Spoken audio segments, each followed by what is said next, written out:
बच्चों, भूगोल प्रयोगात्मक विषय में मैंने पहले पाठ में आपको आंकड़े, स्रोत और संकलन बताया था, जिनमें आंकड़ों का कलेक्शन या किस तरह से संकलन किया जाता है इसके बारे में बताया था। बच्चों, आज मैं बताने जा रही हूँ आप लोगों को टेबुलेशन, कैसे हम लोग सारणी, इन आंकड़ों से कैसे सारणी बनाई जाती है, टेबल कैसे बनाते हैं। तो आपको एक प्रश्न दिया है बच्चों कि दिए गए सारणी में भूगोल विषय में 60 विद्यार्थियों के प्राप्तांक हैं, इनका वर्गीकरण करते हुए आवृत्ति वितरण तालिका बनाइए। अब आपके पास यह प्रश्न है, इससे आपको आवृत्ति वितरण तालिका बनानी है और कैसे बनेगा ये। तो ये चूंकि वीडियो में समय ज़्यादा नहीं होता है, तो इसलिए ये हमने पहले से ही एक टेबल बना के रखा है। तो इस आंकड़ों से हमें टेबल बनाना है। तो इसमें हमने 4 भाग बनाए हैं बच्चों। पहले भाग में हमने लिखा है क्लास इंटरवल, दूसरे में लिखा है कच्चे आंकड़ों की संख्या, इसके बाद मिलान चिन्ह और विद्यार्थियों की संख्या। तो हमको सबसे पहले इन आंकड़ों को व्यवस्थित करने के लिए एक हमको क्लास इंटरवल बनाना होगा, यानी कि सबसे पहले सबसे छोटा अंक है 0-2, तो हम ले लेते हैं 0 से शुरू करते हैं। 0 से हम, और आखिरी है लगभग 92 या 99, तो उसके लिए हमको हम इसको छोटा 10 ले लेते हैं। ठीक है, 0 से 10, 10 से 20, 20 से 30, 30 से 40, 40 से 50, 50 से 60, 60 से 70, 70 से 80, 80 से 90 और 90 से 100। ये जो हमने क्लास इंटर बनाया है, ये इसका इंटरवल मतलब होता है अंतर बच्चों। तो 2 प्राप्तांकों के बीच में 10 का अंतर, आप ध्यान से देखिए, इसके 10 से 20, 20 से 30, 30 से 40, 60, 70, 80, 90, 100, यानी कि सबके बीच में 10 का अंतर है। अब हम इन आंकड़ों को व्यवस्थित करेंगे।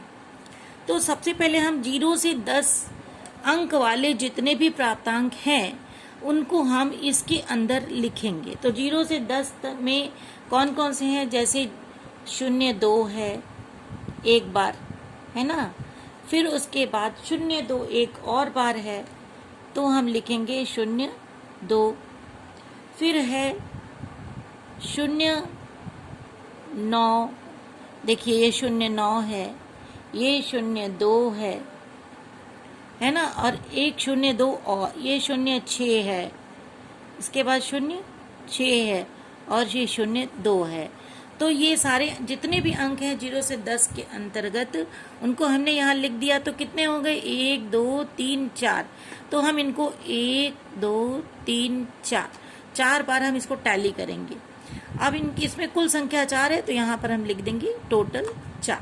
अब इसी तरह से 10 से 20 के बीच में जो अंक है उसको हमको लिखना है। 10 के बीच में बच्चों, अब आप इसमें आप लोग छांटिएगा, मैंने इसको छांट लिया है क्योंकि एक एक छांटने में बहुत टाइम लगता है बच्चों। जैसे ये 10 है, ठीक है, तो हमने यहाँ 10 लिख दिया। फिर उसके बाद 15 है, ये 10 है, 15 है, इसके बाद 18 है, ये, उसके बाद 12 है, उसके बाद 17 है। ठीक है, तो इसमें 18 है, 12 भी है इसी में, और 17 है। तो बच्चों आप इनको ढूंढ ढूंढ करके एक एक, ये देखिए 12 ये है और ये 17 है। तो इस तरह से इन अंकों को आपने 10 से 20 के बीच वाले आंकड़ों को इसमें आपने लिखा। तो 1 2 3 4, 1 2 3 4, कितने अंक हैं, 1 2 3 4 और 5। तो जब हम 4 के बाद 5 लाइन नहीं खींचते हैं, बल्कि इसको हम क्रॉस कर देते हैं, और यहाँ हो गया हमारा 5। इसी तरह से 20 से 30 के बीच में है 22, 28, 26, 22 और 28। इसमें से छांट छांट करके ये आंकड़े हम इसके सामने लिखेंगे। 1 2 3 4 5, इसमें भी 5 हैं। 1 2 3 4 और 1 इस तरह से मिलान काट दिया मैंने, तो ये हो गया 5। इसी तरह से बच्चों 30 से 40 के बीच में आप देखेंगे तो देखिए 30 से 40 के बीच में 32 आ गया, ठीक है, 32। उसके बाद है 39, ये देखिए 39 आ गया, 39, 37। इसके बाद है 36, 35, 37, यहाँ पास पास लिखते रहें, 37 और 31। तो 1 2 3 4 5, 1 2 3 4 और 5। अब 5 से ज़्यादा हो गया, 1 2 3 4 5 6 7, तो 6 और 7, ये हो गया हमारा 7, है ना। विद्यार्थी की संख्या को हम फ्रीक्वेंसी भी कहते हैं बच्चों, इसको फ्रीक्वेंसी भी कहते हैं, एफ भी कहते हैं। अब है 40 से 50 तक क्या आंकड़े, तो 40 के बाद हम लिखेंगे, इसमें है 47, सबसे पहला अंक है 47, 46, 44, 43, 42 और 41। 1 2 3 4 5 6, तो 1 2 3 4 5 और 6, तो ये हो गया यहाँ पर 6। अब है 50 से 60। अब आप ध्यान से देखिए 50 से 60 के बीच में ज़्यादा आंकड़े हैं, तो कैसे करेंगे हम। 53, 53 है इसमें, 57 है, 50 है, 51 है, 58 है, 58 है, 59 है, 56 है, डबल लाइन हो गया, 56, 58, 58, 59, 56, 58 फिर से है, 58, 56 और 59। ये सारे नंबर्स आ गए, तो ये कितने हो गए, 1 2 3 4 5 6 7 8 9 10। 1 2 3 4 5, तो सॉरी 4 करके हमने क्रॉस कर दिया, फिर उसके बाद 1 2 3 4 एंड क्रॉस, तो ये हो गया 10। ठीक है बच्चों, थोड़ा सा तिरछा जा रहा है, आप लोग सीधा सीधा बनाइएगा, ठीक है। अब है 60 से 70, ठीक है। 60 से 70 के समक्ष हम बनाने जा रहे बच्चों। 64, 62, 67, 65, 63, 64, 68 एंड यहीं पर छोटा सा लिख दे रही हूँ 64।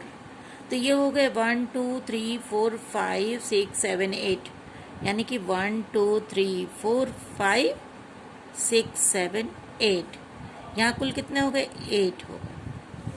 अब है 70 से 80 के बीच में 74, 73, 75, 70, 74 और 71, तो ये कुल हो गए 1 2 3 4 5 6, यानी कि 1 2 3 4 5 और 6, तो ये हो गए 6। ठीक है, ये इतने विद्यार्थी इन प्राप्तांक वाले हैं, तो ये हम यहाँ पर बनाते जा रहे हैं कि किस विद्यार्थी को किसके बीच में प्राप्तांक मिला है, तो ये ग्रुप हमने बनाया। अब 80 से 90 के बीच में 89, 84, 80 और 83, तो 3 4 5, 1 2 3 4, 89, 84, डबल 84 है बच्चों, 84 2 बार है। तो ये कुल हो गए 1 2 3 4 5, यानी कि 1 2 3 4 5, ये हो गए 5। और 90 to 100 के बीच में है 96, 92, 90, 90। इस प्रकार से ये हो गए 4, 1 2 3 4। तो इस तरह से ये आपके बन गए। अब इसमें एक चीज हमको और दिखानी है बच्चों, इसके लिए लाइन हमने नहीं, छोटी बट पड़ गई है। इन सब का जो योग होगा ये हमको करके दिखाना है। 4 5 4 9, 9 5 14, 14 और 7 21, 21 और 6 27, 27 और 10 37, 37 और 8 45, 45 और 6 51, 51 और 5 56, और 56 और 4 60। इनका योग कितना हो गया? 60 हो गया। ये क्या कहलाता है? सिग्मा एफ, क्योंकि ये एफ है आंकड़ा, ये एफ है, ठीक है। और सिग्मा मतलब होता है योग यानी जोड़, इसको बच्चों एन भी कहते हैं। इन आंकड़ों को n = 60 या तो n भी कहते हैं और सिग्मा एफ भी कहते हैं। तो सबसे पहले कहीं से भी हमको अगर कुछ कच्चे आंकड़े मिलते हैं, जिस रूप में कक्षा में प्राप्तांक मिले हुए वो आंकड़े हमें मिल गए, लेकिन उसको जब हमको पढ़ना होता है तो इस तरह से उसको हम टेबुलेशन करते हैं। तो ये आपका पहला टेबल था जिसमें हमने आपको क्या बनाया? हमने बनाया इनको आवृत्ति वितरण तालिका। इस तालिका को कहते हैं आवृत्ति वितरण तालिका। समझ में आ गया बच्चों? तो इसको आप लोग आज बनाइए, ठीक है।